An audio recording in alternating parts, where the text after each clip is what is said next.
Picture this.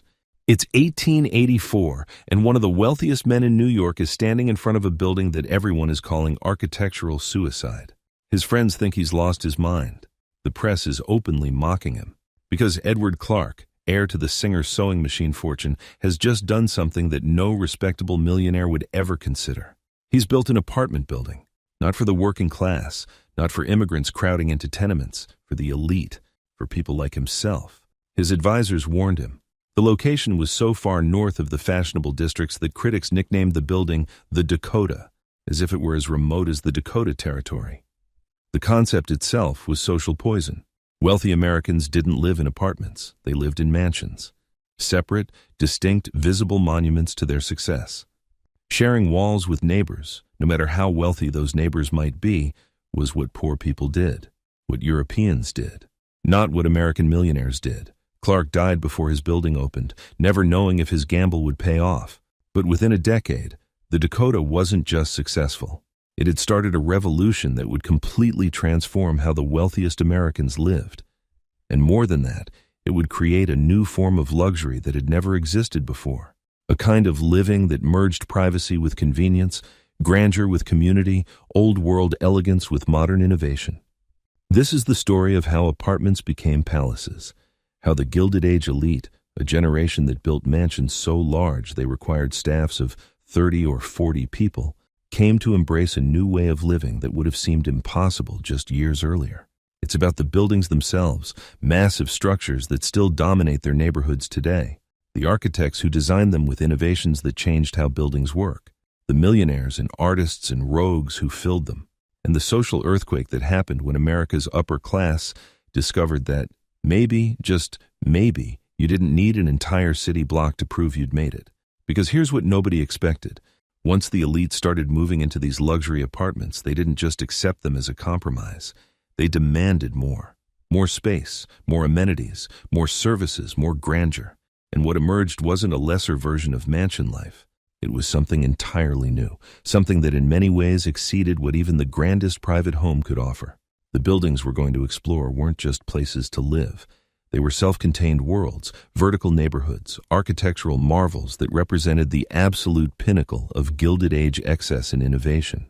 But to understand why these buildings were so revolutionary, you first have to understand just how bizarre the idea of a luxury apartment was in 19th century America. And for that, we need to go back to the decades before the Dakota, to the world these buildings challenged. The Gilded Age, roughly the 1870s through the turn of the century, was an era of wealth accumulation that America had never seen before and would never see again quite the same way.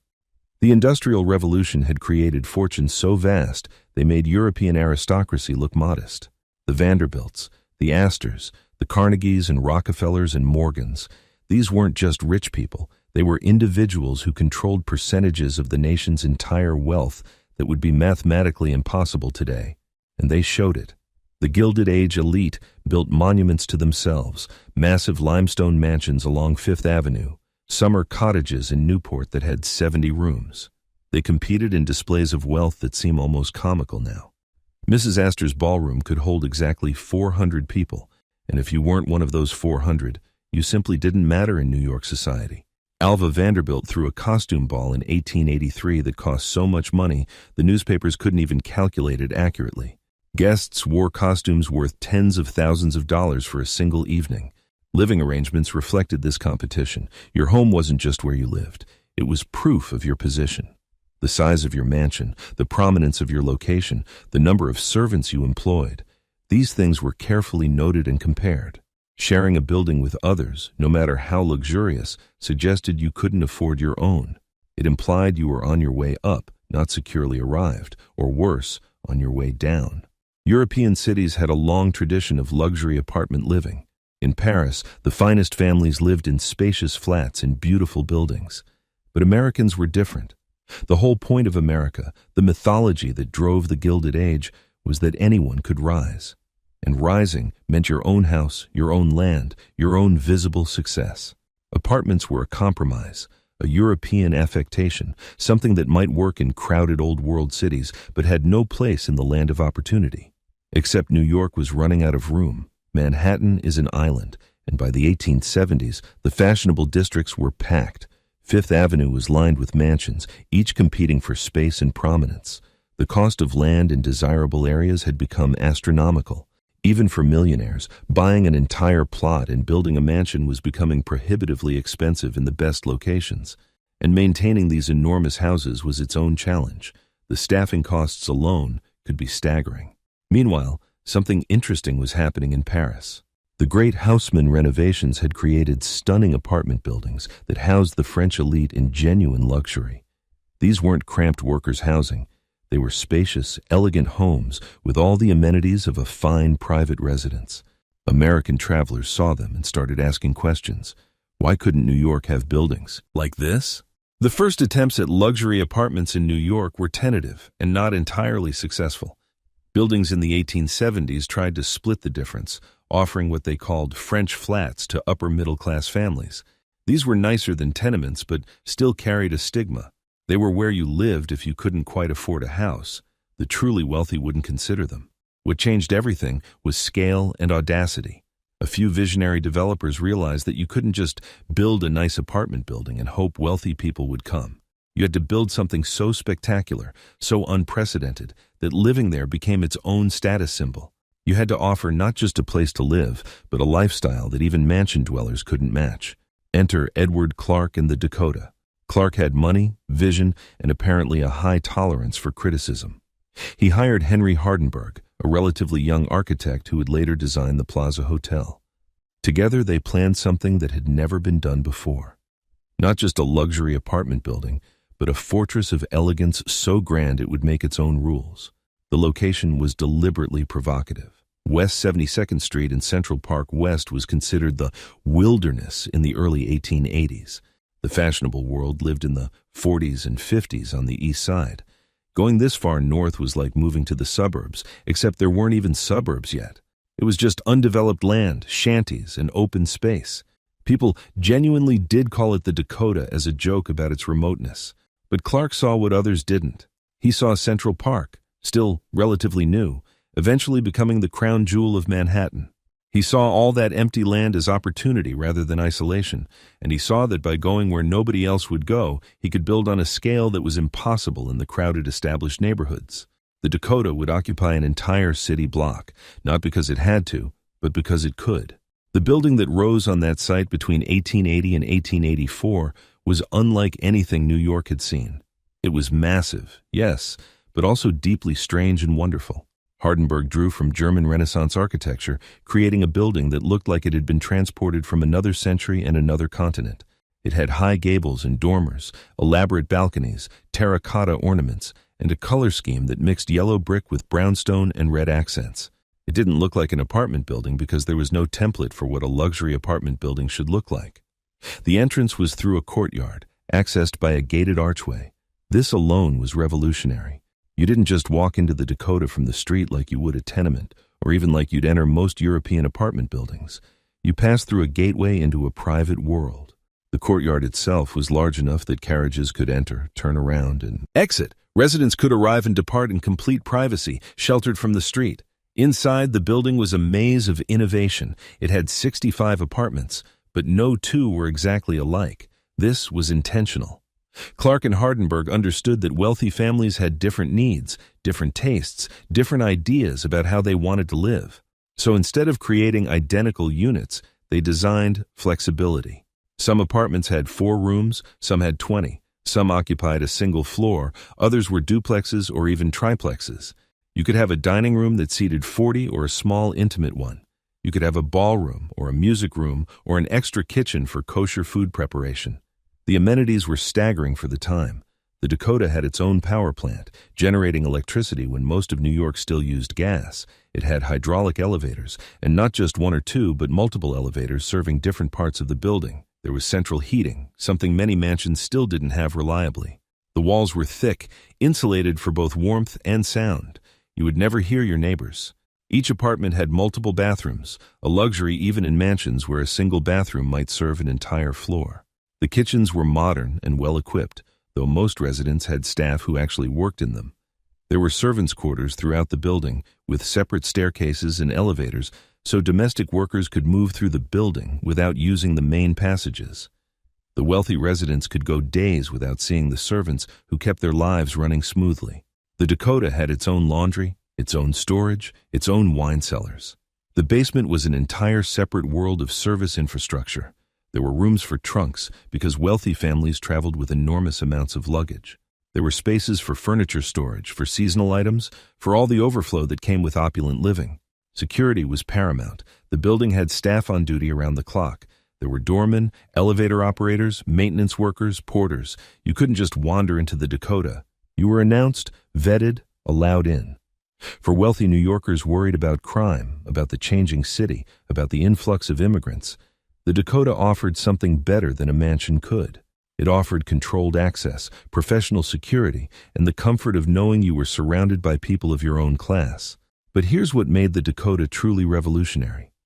It wasn't just that it offered luxury or convenience or security, it was that it created community while preserving privacy. In a mansion, you were isolated, alone with your family and servants. Social interaction required planning, invitations, formal visits. But in the Dakota, your neighbors were right there. Not intrusive, the building design prevented that, but available. You might meet in the elevator, in the courtyard, at the entrance. Friendships formed organically. Social circles developed naturally. This was particularly appealing to a certain kind of wealthy person. Artists, musicians, writers, people who had money but also wanted intellectual stimulation. The Dakota attracted this crowd partly because the location kept out the stuffiest old money families who wouldn't dream of living so far north, and partly because the building's design and culture encouraged a slightly more bohemian lifestyle. Not bohemian in the sense of poverty, obviously, but in the sense of creativity and individualism. When the Dakota opened in 1884, skeptics waited for it to fail. Surely no one of consequence would actually live there. Surely it would sit empty, a monument to Clark's foolishness. He had died not knowing his building's fate, and perhaps that was better, they said. They were spectacularly wrong. The Dakota filled up, not immediately, but steadily. And the people who moved in weren't social climbers, or people who couldn't afford mansions. They were genuine members of the elite who actively chose apartment living. They chose it because the Dakota offered something their mansions didn't. Freedom from the burden of property management, professional maintenance, security, community, and yes, luxury that exceeded what many private homes could offer. The success of the Dakota sent shockwaves through New York real estate. If the elite would live in apartments, if they would pay premium prices for the privilege, then suddenly an entirely new form of development became viable. The land that was too expensive for middle-class housing but too small for a mansion could now house a luxury apartment building. Developers who understood this had access to an enormous untapped market. The Dakota also proved something else: location flexibility. By succeeding so far from the established neighborhoods, it showed that luxury buildings could create their own desirability. They didn't need to be in the fashionable district because they would become the fashionable district. This opened up Manhattan in ways that nothing else had. The Upper West Side, previously considered beyond the pale, suddenly became developable. Within a few years of the Dakota's opening, other luxury buildings started rising. Each tried to outdo the others in some way, to offer something unique that would attract the elite. And in doing so, they created an architectural and social landscape that defined turn-of-the-century New York. One of the most extraordinary was the Ansonia, which opened in 1904 on Broadway between 73rd and 74th Streets. If the Dakota was revolutionary, the Ansonia was certifiably insane in the best possible way. It was built by William Earl Dodge Stokes, an eccentric millionaire who had very specific ideas about what constituted luxury and absolutely no interest in anyone else's opinion.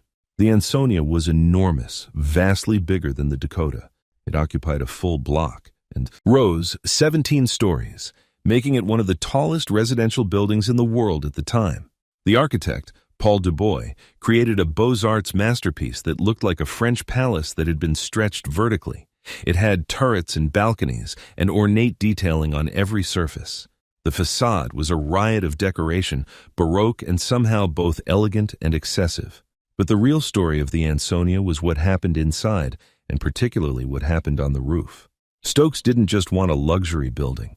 He wanted a self-sufficient utopian community that demonstrated his theories about healthy living and modern convenience.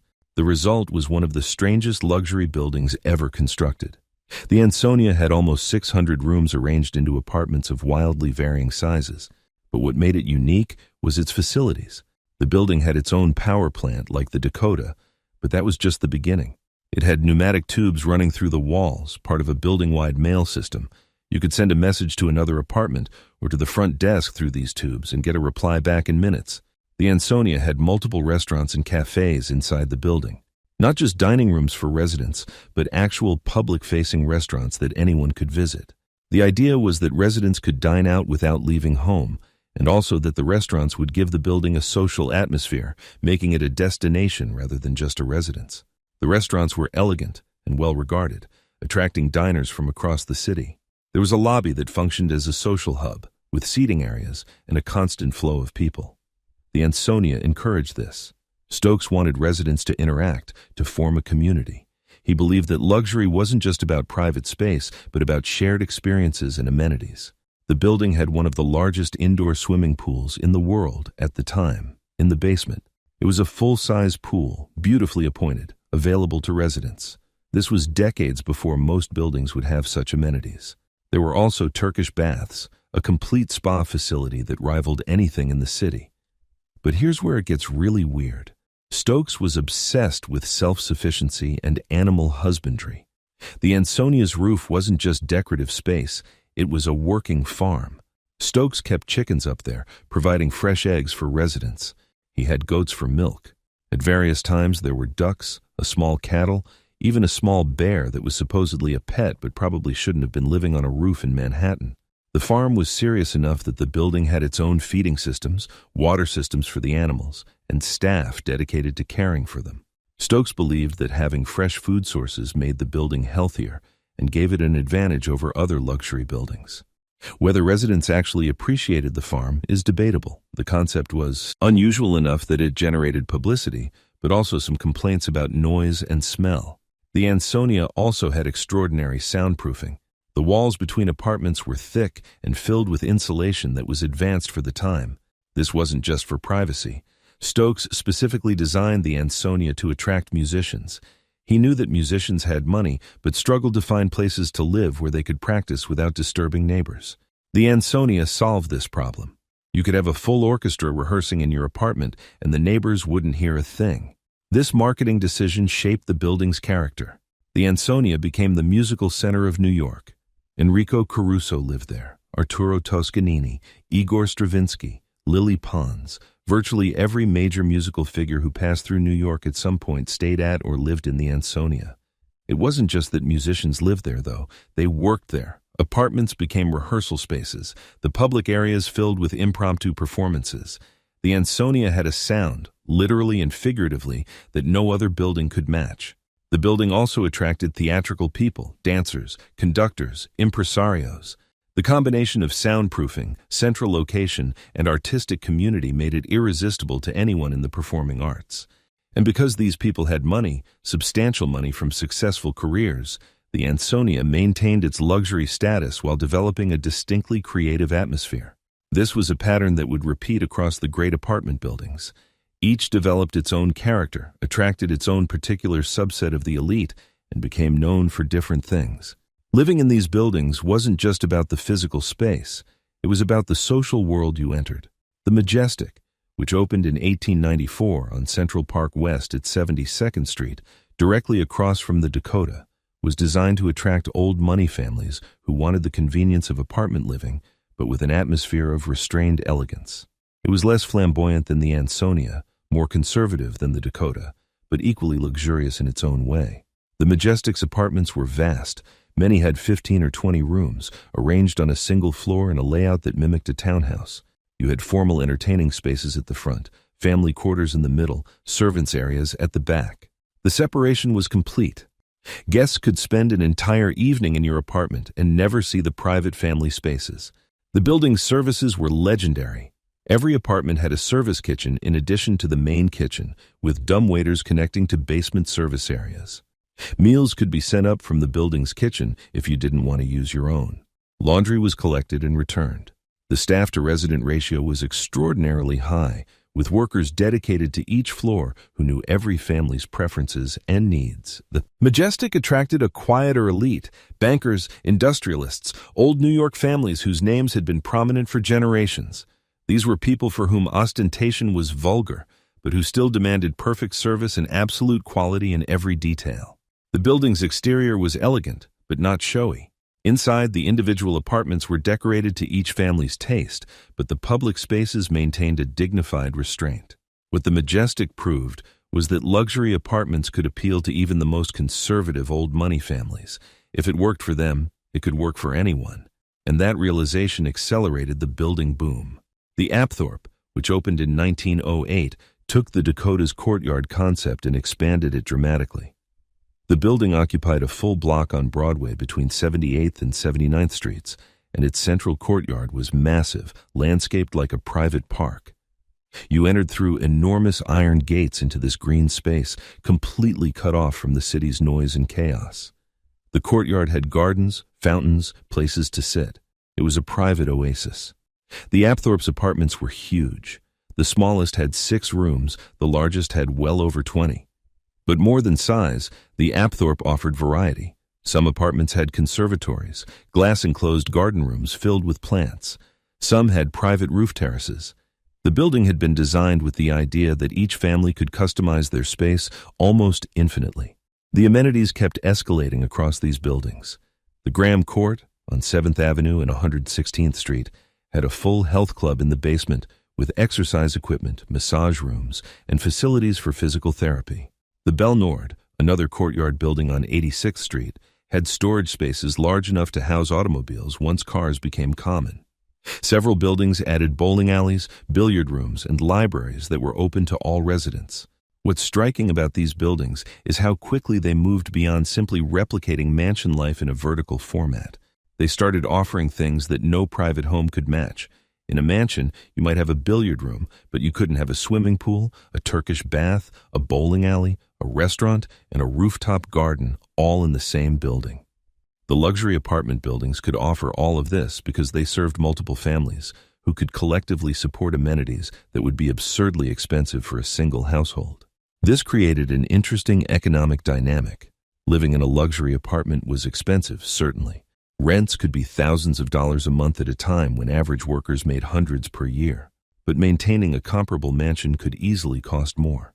The property taxes alone on a Fifth Avenue mansion were staggering.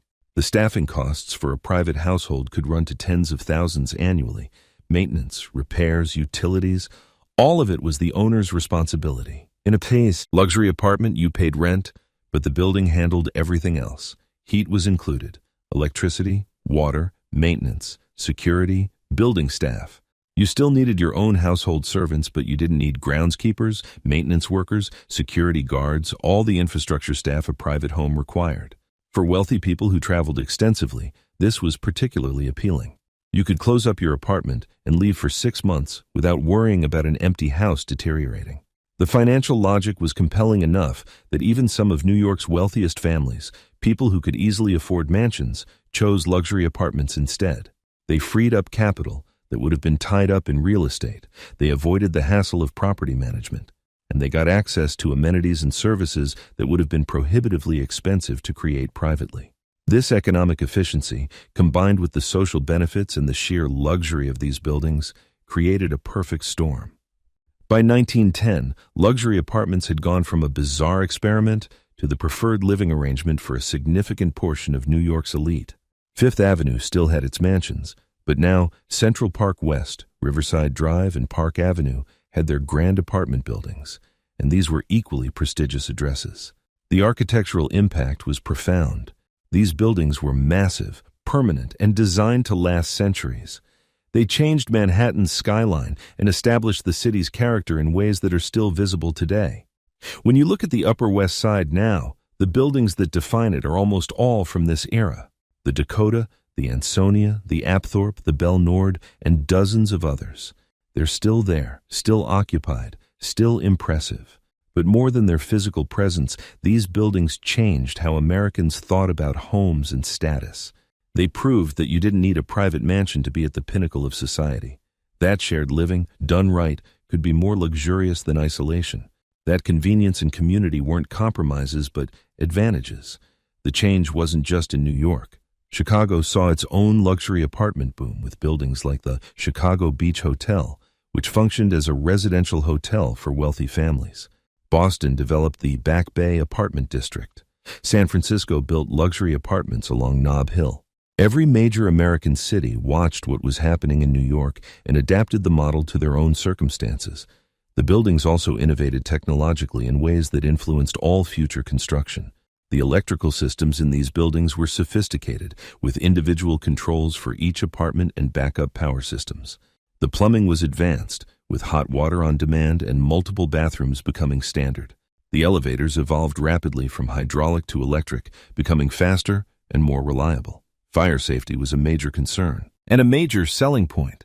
After several deadly fires in other buildings, the luxury apartments competed on safety features: fireproof construction using steel frames and concrete, multiple stairways, fire hoses on every floor. The Ansonia was marketed as absolutely fireproof, which wasn't quite true but wasn't far off. These safety innovations eventually became standard in all large buildings, but the luxury apartments pioneered them. The buildings also had to solve social problems that were entirely new. How do you create privacy in a building with dozens or hundreds of families? The architects developed sophisticated solutions. Thick walls, yes, but also careful planning of layouts so that noisy spaces in one apartment didn't share walls with quiet spaces in the next. Sound dampening materials in walls and floors. Separate service corridors so that deliveries and staff movement didn't intrude on residents' peace. Elevators created their own social dynamics. In a mansion, you controlled who entered your home completely. In an apartment building, you shared elevators with neighbors. The luxury buildings handled this by having multiple elevator banks, often with some elevators serving only certain floors, and by having professional elevator operators who were trained to be discreet, to not gossip, to create a neutral social space. The elevator ride became a strange, intimate, non-intimate experience, sharing close quarters with neighbors while maintaining social distance. The buildings also had to negotiate the relationship between public and private space. The lobbies were semi-public. Anyone could enter, though they'd be stopped by staff. The hallways were shared space, but private property. The rooftops, courtyards, and amenity spaces were communal, but exclusive. This created a new social geography that residents had to learn to navigate. Some buildings handled this better than others. The Ansonia, with its public restaurants and active lobby, was very porous. The Majestic was more sealed, more private. Buildings developed reputations based partly on these characteristics. Some were lively, others were quiet. People chose buildings that matched their social preferences. The staff in these buildings played a fascinating role. They were servants, certainly, but they served the building and all its residents rather than a single family. This gave them a different kind of power and status. A head doorman at the Dakota or the Ansonia was an important person with relationships throughout the building, knowledge of everyone's comings and goings, and significant control over who got past the front door. The building superintendents were even more powerful. They managed enormous staffs, controlled substantial budgets, and had to keep dozens of wealthy families happy simultaneously. The best superintendents were legendary figures, known throughout the industry, hired away by competing buildings for enormous salaries. They were part concierge, part property manager, part diplomat. These staff members also provided continuity and institutional memory. Residents might come and go, but staff members often worked in the same building for decades. They knew the building's quirks, its history, its secrets. They were the repositories of stories about famous residents, scandalous incidents, the building's evolution over time. And there were scandals, of course. These were buildings full of wealthy, powerful, creative people living in close proximity. Affairs happened, feuds developed. There were suicides, murders, bankruptcies that forced sudden departures in the night. The buildings tried to maintain discretion, but gossip spread through the service networks. What the elevator operators knew, everyone eventually knew. The buildings also became sites of innovation in domestic service. The relationship between residents and building staff was different from the relationship between mansion owners and their household servants. Building staff weren't personal employees. They couldn't be fired by individual residents. This gave them more independence, but also required them to serve many masters with potentially conflicting demands. New protocols developed: How do you address residents? First names, Mr. and Mrs.? Building staff generally used formal address, creating a professional distance. How do you handle tips? Tipping became standard for particular services but not others, with complex unwritten rules that varied by building. How much personal information do you share with residents? The best staff members were friendly but not familiar, creating an atmosphere of warm professionalism that made residents comfortable without oversharing. The buildings also had to manage diverse household needs within a shared infrastructure. Some residents kept kosher, others had children, some had multiple dogs, a few had exotic pets that probably shouldn't have been in the city at all, much less in an apartment building. The buildings that succeeded were those that found ways to accommodate diversity without chaos. Children in luxury apartment buildings occupied an interesting space. They grew up with enormous privilege, obviously, but in a different way than children in private mansions. They had other children in the building to play with, built-in social groups. But they also had less space to themselves, no private yards or gardens. Buildings like the Apthorpe solved this with their large courtyards where children could play under supervision. Some buildings had dedicated playrooms or nurseries. The children who grew up in these buildings often stayed deeply attached to them. The Dakota has had multiple generations of families, children who grew up there bringing their own children back decades later. The buildings became part of family identity in ways that were different from how people related to houses. You weren't just from a rich family. You were a Dakota kid, an Ansonia kid. That meant something specific. The pets actually deserve their own discussion because the great apartment buildings had wildly different policies about animals, and these policies often reflected the building's entire philosophy. The Dakota was relatively permissive, understanding that wealthy families often had dogs and wouldn't give them up just to live in an apartment. The Ansonia, with its rooftop farm, obviously had no room to complain about animals, but some buildings banned pets entirely, viewing them as incompatible with luxury living. This created a strange situation where your choice of building might depend on whether you had a spaniel. And it wasn't just dogs. Wealthy New Yorkers in the Gilded Age had exotic tastes in pets. There were monkeys, parrots, even the occasional small exotic cat. The buildings that allowed animals had to deal with the consequences. Noise complaints, damage, the occasional incident when someone's prized parrot escaped and caused chaos in the hallway. But here's what's interesting. The buildings that allowed pets often became more popular, more sought after. Because for wealthy people who had everything, who could buy anything, the ability to keep their beloved animals was non-negotiable. A building that said no to pets was saying no to a significant portion of the potential market. The smart buildings figured out how to say yes while managing the chaos. By 1910, the luxury apartment building boom was in full swing, and the competition for residents had become intense.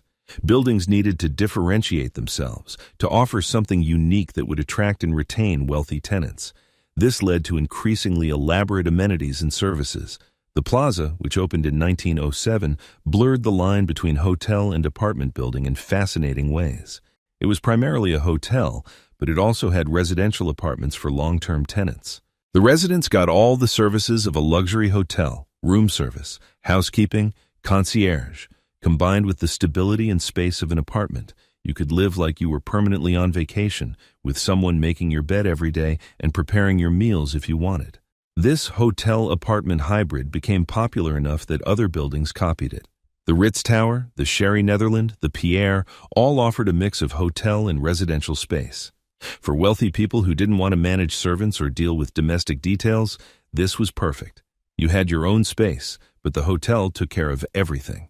The services in these buildings were extraordinary. You could have meals prepared by hotel chefs and served in your apartment. You could send your clothes down to be cleaned and they'd come back within hours. You needed tickets to the opera? The concierge could get them. You wanted fresh flowers daily? They'd appear. It was luxury as a service, not just luxury as space. The purely residential buildings had to compete with this, and they did so by offering their own increasingly elaborate services. Some buildings had staff who would do shopping for residents, picking up specific items from stores throughout the city. Others had chauffeurs available to residents who didn't keep their own cars. A few had personal assistants on staff who could handle correspondence, make appointments, manage household details. What was happening was a kind of outsourcing of domestic labor. The old mansion model required each wealthy family to hire, train, and manage a complete household staff. It was time-consuming and required skill. In the luxury apartments, Much of this was professionalized and centralized. The building hired experts, trained them well, and made them available to all residents. It was more efficient and often higher quality. This professionalization changed the nature of domestic service. Building staff were career professionals, not personal servants. They had better pay, better working conditions, and more job security. Working as a doorman or elevator operator at the Dakota was a respectable job, not something you did while waiting for something better. The best buildings became known as good employers, attracting better staff, which improved service, which attracted better residents, creating a virtuous cycle. The buildings also became sites of technological innovation in ways that extended far beyond their own walls. The electrical systems in these buildings were so sophisticated that power companies studied them to improve their broader networks. The plumbing systems set new standards for urban water management. The elevator technology developed for these buildings eventually made skyscrapers possible. The communication systems were particularly advanced. By the 1910s, most luxury buildings had internal telephone systems connecting apartments to the front desk and to each other. This was before most homes had phones at all. The buildings also had sophisticated mail sorting systems, with pneumatic tubes or dedicated mail rooms that ensured residents got their correspondence quickly and privately. Some buildings even experimented with early intercoms and public address systems, though the technology was primitive enough that these didn't work particularly well. But the idea was there, the understanding that a luxury building needed to facilitate communication while respecting privacy. The security systems evolved constantly. Early buildings relied on staff presence and locked doors. But as technology advanced, buildings added electric locks, alarm systems, and eventually the earliest surveillance systems. By the 1920s, some buildings had cameras in public areas, though these were mainly for monitoring staff rather than security threats. This focus on security reflected broader anxieties of the era. The Gilded Age was a time of enormous inequality and social tension. There were strikes, riots, anarchist bombings. The wealthy were genuinely afraid of the masses, and luxury apartment buildings offered protection. The Dakota's fortress-like walls weren't just architectural whimsy. They were reassurance. You were safe here, insulated from the dangerous world outside. But the buildings also had to protect residents from each other, or at least from each other's worst impulses. Noise complaints were constant. Someone's party was too loud. Someone's children were too rowdy. Someone's rehearsal ran too late. Buildings developed elaborate systems for handling these complaints, trying to mediate between residents without taking sides or creating feuds. Some buildings had actual written rules about noise, about parties, about behavior in common areas. Others relied on informal social pressure and staff intervention. The best buildings had staff members, usually senior doormen or floor managers, who were skilled diplomats, capable of smoothing over conflicts before they escalated. Because here's the thing about living in a luxury apartment building. You couldn't just move if you didn't like your neighbors. Well, you could, but it was a major disruption. So buildings had a vested interest in maintaining harmony. Happy residents stayed longer, paid rent reliably, and recommended the building to their friends. Unhappy residents left, creating vacancies and potentially damaging the building's reputation. The reputation of these buildings was everything.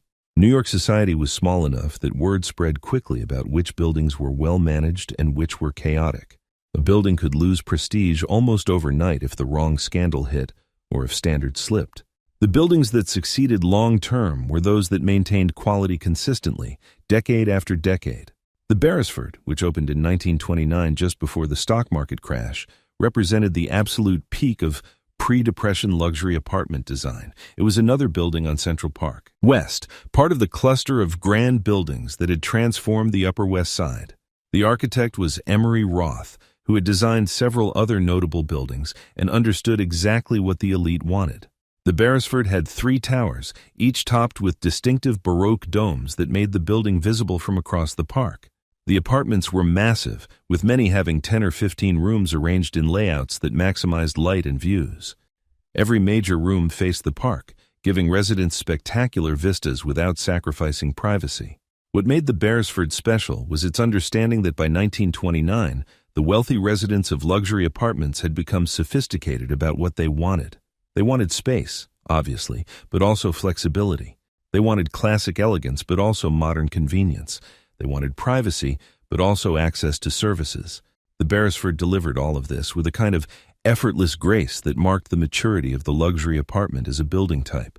The timing of the Beresford's opening was both perfect and terrible. Perfect because it opened just as the market for luxury apartments had reached its peak, with designs and amenities refined by decades of evolution. Terrible because the stock market crash of 1929 and the subsequent depression destroyed the market for new luxury construction. The depression was devastating for luxury apartment buildings. Suddenly, even wealthy families were cutting expenses. Rents became negotiable. Vacancies increased. Some buildings went into foreclosure.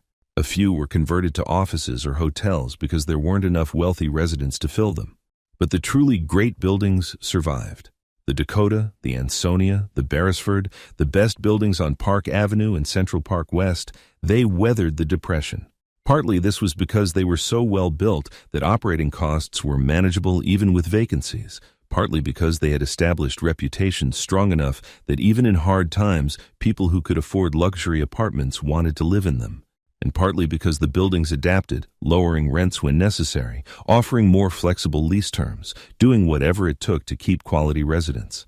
The Depression also changed the culture of these buildings in subtle ways.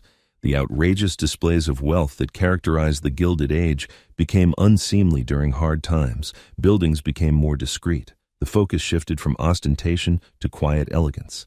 This actually suited many residents fine. The old Gilded Age competition of who could be the most extravagant had always been exhausting. The Depression gave everyone permission to pull back, to appreciate quality without showiness. World War II brought its own changes. Many younger wealthy residents went into military service.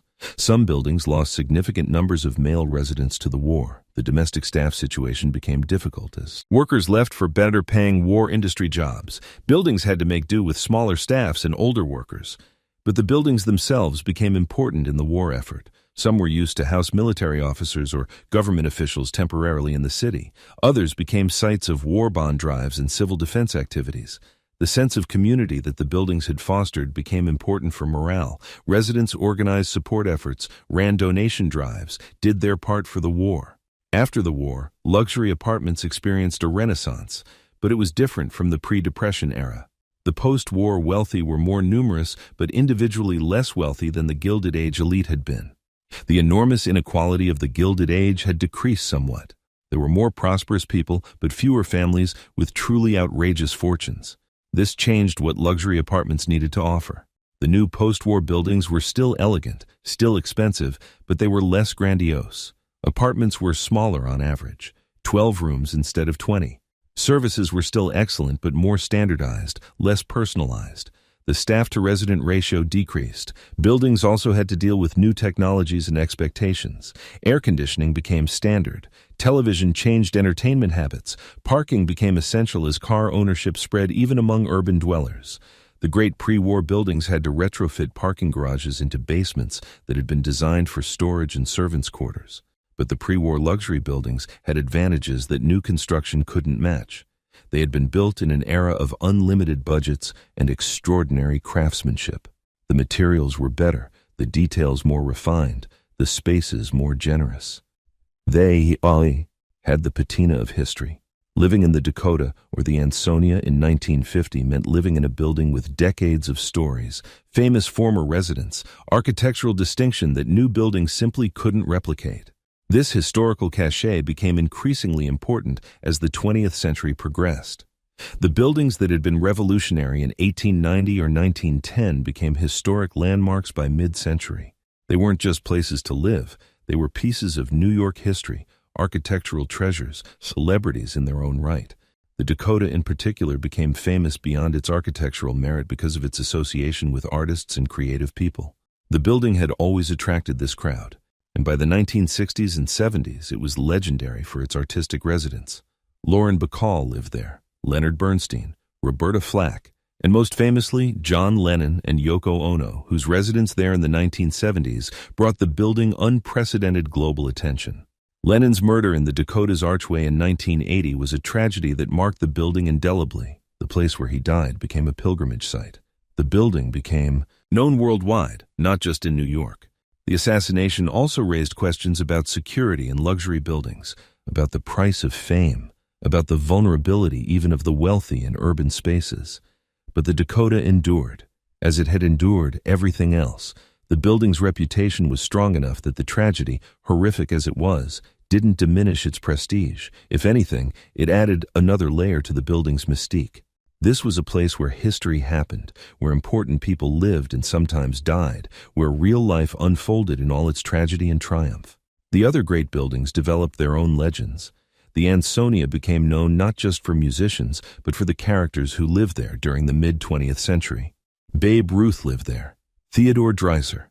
The building attracted outsized personalities who matched its outsized architecture. There were stories of wild parties, of feuds, of eccentric residents who kept unusual pets or pursued strange hobbies. The Apthorpe's enormous courtyard became famous as a setting for films and photographs, a perfect self-contained world that represented old New York. The building appeared in countless movies, always playing itself, a grand apartment building where important people lived important lives. By the 1970s and 80s, these buildings faced new challenges. The neighborhoods around them had changed. Some areas had declined, becoming less safe, less desirable. Maintenance on buildings that were 50 or 70 or 100 years old was expensive and complicated. Some buildings let standards slip, couldn't or wouldn't invest in necessary repairs and upgrades. But the best buildings, the ones with strong co-op boards or committed owners, did what was necessary. The Dakota underwent major renovations in the 1960s and 70s, updating systems while preserving historic character. The Ansonia, which had fallen into disrepair by the 1970s, was eventually renovated and restored to glory. The Beresford and other Central Park West buildings maintained their prestige through careful management and selective resident screening. This screening process is important to understand. By the post-war era, most luxury buildings had converted from rental to cooperative ownership. Residents bought their apartments, but the co-op board had to approve all sales. This gave existing residents enormous control over who joined the building community, and the boards used this power. The co-op boards of buildings like the Dakota became legendary for their exclusivity. They rejected applicants based on whether they'd fit the building's character. They wanted people who would maintain the building's standards, who'd be good neighbors, who understood the building's history and culture. They rejected celebrities if they seemed like they'd attract unwanted attention. They rejected wealthy people if they seemed crass or difficult. This created a strange situation where getting into certain buildings was harder than getting into exclusive clubs. You could have all the money in the world and still be rejected by the Dakota's co-op board. The boards became gatekeepers, not just of buildings, but of a certain kind of New York identity. Some of this was snobbery, certainly, but it was also about preservation. The residents of these buildings understood that they were custodians of something important. These weren't just apartments. They were architectural landmarks, historical sites, pieces of New York heritage. Letting in the wrong people could destroy what made the building special.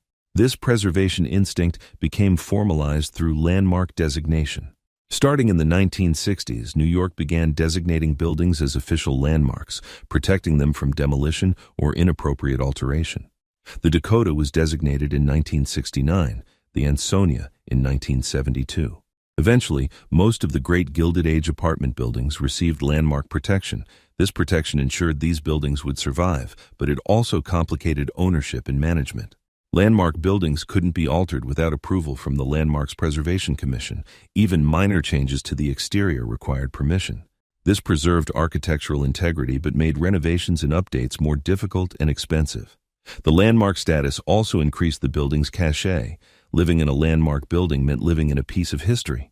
For residents who valued New York's heritage, who wanted to be part of the city's story, this was deeply appealing. The buildings attracted people who appreciated architecture, history, tradition, the connection to the past that these buildings represented. As New York real estate values skyrocketed in the 1980s, 90s, and 2000s, the great apartment buildings became extraordinarily valuable. Apartments that had sold for a few $100,000 in the 1970s were worth millions by the 2000s. A large apartment in the Dakota or the Beresford could sell for $10 or $20 million or more. This created a new problem. The buildings had become so expensive that many longtime residents couldn't afford to stay. When someone wanted to sell, they could get an enormous price, but buying another comparable apartment meant paying just as much. Estate taxes forced some families to sell after a death. Maintenance fees increased as buildings aged and required more care. The buildings risked becoming museums, filled with only the extremely wealthy, losing the diversity that had made them interesting. Some buildings adapted by allowing the occasional rental of apartments whose owners were temporarily elsewhere. Others worked to help longtime residents afford to stay. But the economic pressure was relentless. Yet despite these pressures, despite all the changes New York underwent through the 20th and into the 21st century, the great Gilded Age apartment buildings remained central to the city's identity. They defined their neighborhoods. They represented a standard of quality and elegance that newer constructions struggled to match. Modern luxury apartments are taller, have better technology, offer amenities the Gilded Age builders never imagined, but they lack something the old buildings have. Soul, maybe. History, certainly. A sense of being rooted in place, of being more than just a collection of luxury units. The old buildings also have space that modern construction can't replicate. Those 15-foot ceilings, those vast entertaining rooms, those details like carved moldings and parquet floors and marble fireplaces. Modern building codes and economics make it impossible to build this way now. The craftsmanship alone would be prohibitively expensive. So the great apartment buildings have become irreplaceable. They're a finite resource, a limited number of apartments in buildings that can never be recreated. This makes them more valuable, but it also makes them more important. They're not just housing, they're artifacts, evidence of what was possible when money and ambition and craftsmanship combined without limit. Walking into the lobby of the Dakota today, you're walking into a space that has looked essentially the same for over 130 years. The details have been maintained, restored when necessary, preserved with obsessive care. You can stand in that space and imagine every person who stood there before you. The original residents in their Victorian finery, musicians and artists from every era. John Lennon walking through on his way home. Countless others whose names aren't famous, but who lived their lives in this building, who called it home. The Ansonia's lobby, with its elaborate Beaux-Arts details, its grand staircase, its sense of faded glamour that's somehow more appealing than pristine newness. You can almost hear the echoes of all the music that's been made in this building, all the rehearsals and performances and creative work that happened in those soundproofed apartments. The Apthorpe's courtyard on a quiet afternoon, the city sounds muted by the surrounding walls, the fountain splashing, the feeling of having stepped out of New York into some private European plaza. It's been this way for over a century. Generations of children have played here. Thousands of residents have crossed this courtyard coming home, living their lives with this beauty as their everyday backdrop. These buildings prove something important about architecture and urban life. They prove that buildings can be more than just shelter, more than just real estate investments. They can be communities, works of art, pieces of history that connect us to the past while serving present needs. They also prove something about luxury and how we define it. The Gilded Age elite who first moved into these buildings thought they might be making a compromise, giving up the status of a private mansion for the convenience of apartment living. But what they discovered was that they weren't compromising at all. They were pioneering a new form of luxury that in many ways exceeded what they'd left behind. Modern luxury still follows patterns these buildings established. The concierge service, the doorman, the amenities like gyms and pools and common spaces, the focus on security and privacy combined with community, all of this traces back to the innovations of the Gilded Age apartment builders. They figured out what people with unlimited resources actually want. And it turns out what they want is what everyone wants, just executed at the highest possible level. Convenience, comfort, beauty, security, community, and a sense of living in a place that matters. The great apartment buildings also changed the social geography of American cities permanently.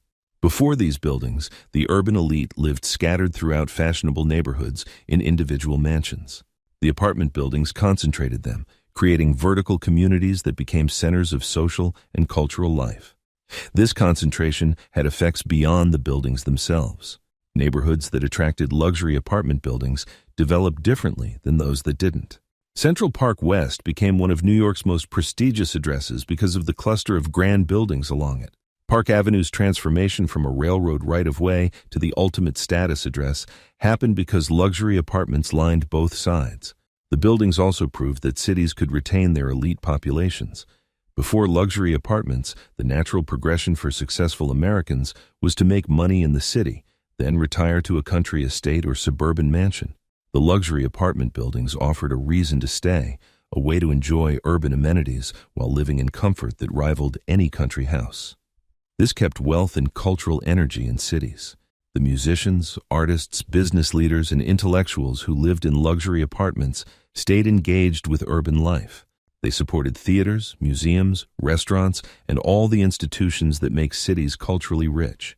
Without luxury apartments, American cities might have hollowed out earlier and more completely than they did. The buildings also democratized certain kinds of luxury in unexpected ways. Obviously, living in the Dakota wasn't democratic, you had to be wealthy. But the building's restaurants, when they had public-facing ones, were open to anyone who could afford them. The courtyard of the Apthorpe could be glimpsed from the street. The buildings themselves were architectural landmarks that everyone could appreciate. This visibility mattered. The great apartment buildings weren't hidden away behind walls in exclusive enclaves. They were right there on major streets, part of the urban fabric, visible reminders of what was possible.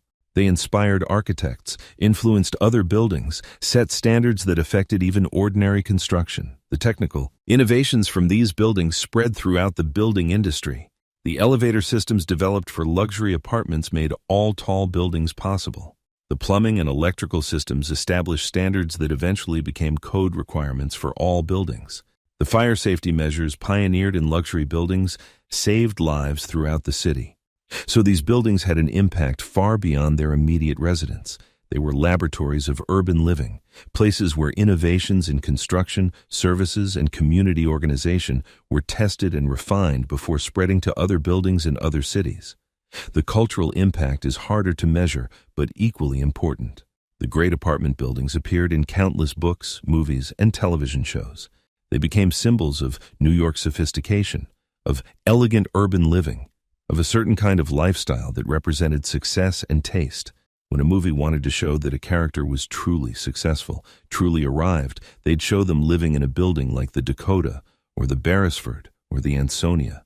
This cultural presence kept the buildings in the public imagination even as the Gilded Age receded into history. New generations discovered these buildings through media and wanted to live there, or at least wanted to live somewhere that captured some of their magic.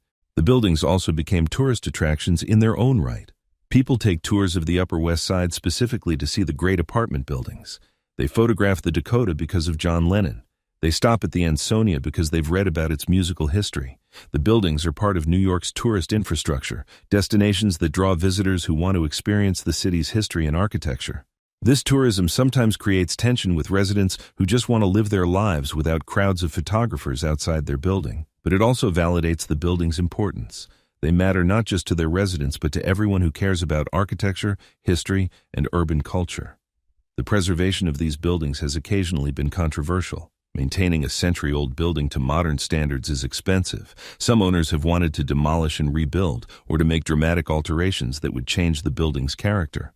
Preservationists have fought these efforts, arguing that the buildings are too important to lose.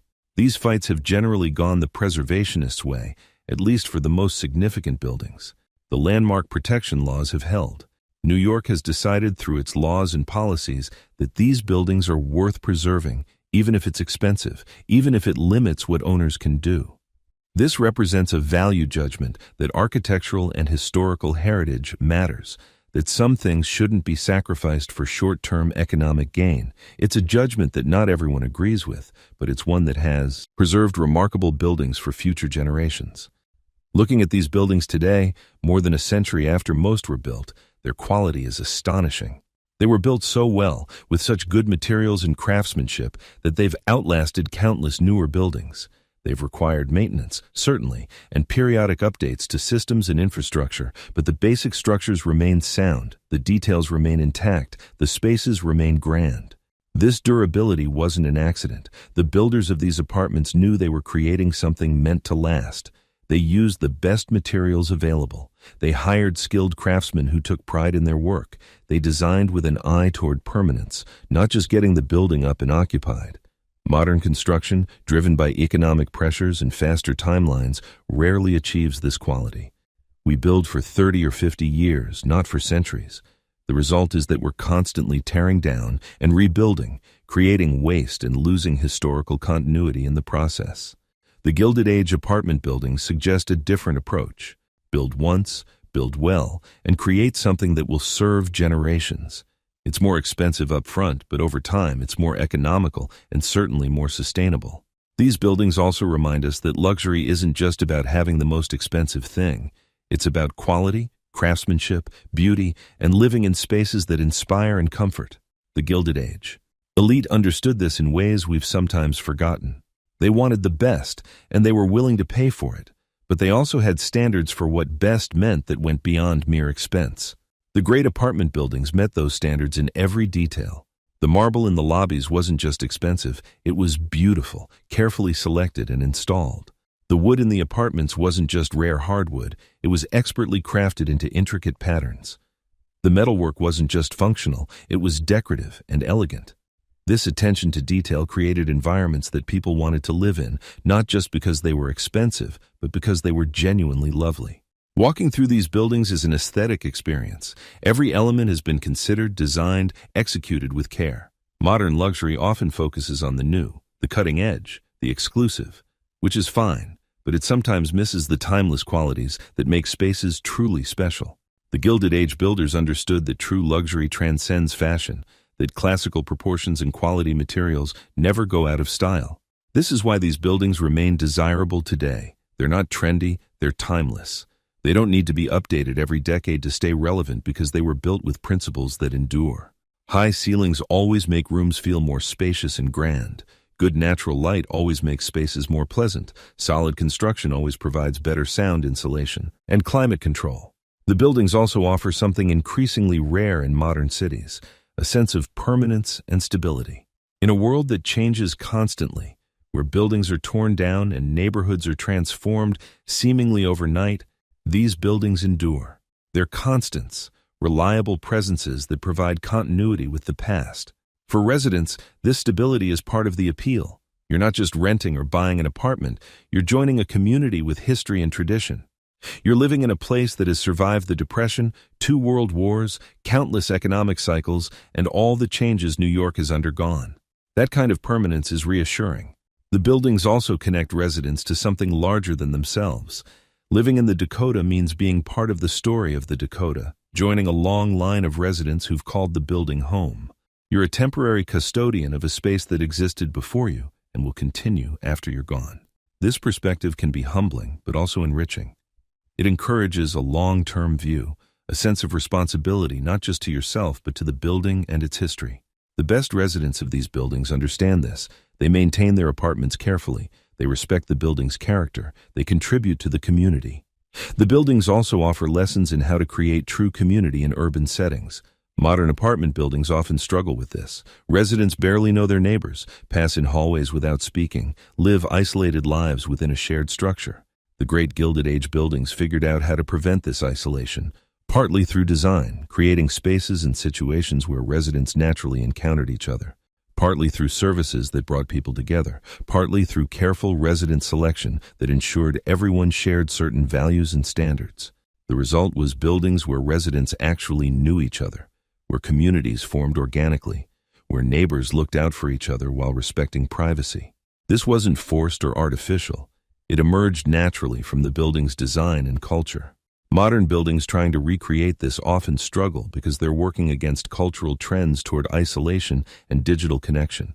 But the model is there in these old buildings. It's possible to create urban communities if you design for it intentionally and cultivate the right culture. The great apartment buildings also demonstrate the importance of management and maintenance. These buildings didn't stay grand by accident. They required constant care, constant investment, constant attention to detail. The buildings that remain premier addresses today are those that never let standards slip, that dealt with problems immediately, that invested in maintenance even when it was expensive. This lesson applies beyond apartment buildings. Any complex institution requires active management to maintain quality. Neglect is easy, maintaining excellence is hard. The buildings that succeeded understood this and acted accordingly. As we think about the future of cities, the Gilded Age luxury apartments offer valuable insights.